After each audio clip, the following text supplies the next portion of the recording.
নমস্কার। চরমপন্থী শ্রী অর্চনা পূর্ণিমা। আমরা চরমপন্থী একদিন উঠেছিলাম সভ্যতার সিঁড়ি বেয়ে, আদর্শের পাহাড় চূড়ায় ডেকেছিলাম সারা বিশ্বের মানুষকে, বলেছিলাম তুমি আমি আমরা তোমরা সবাই অমৃতের সন্তান। পাশাপাশি দাঁড়িয়ে দেখব আকাশ থেকে মাটিকে, একটুও অসুবিধে হবে না, পায়ের তলায় থাকবে দাঁড়াবার মাটি।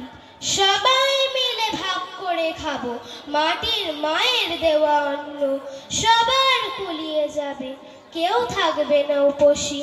তখন দেখেছিলাম তোমার মাঝে যে অমৃতের প্রকাশ, আমার মাঝেও তাই। এক আগুনের শিখায় চিনে নিয়েছিলাম সবার মুখ, এক মায়ের জল ছবি ভাগ করে নিয়েছিলাম নিজের কাজ। সেদিন কিন্তু বুঝেছিলাম রাজা থেকে প্রজা, ব্রাহ্মণ থেকে চণ্ডাল, সবাই খেটে খাওয়া মানুষের দল।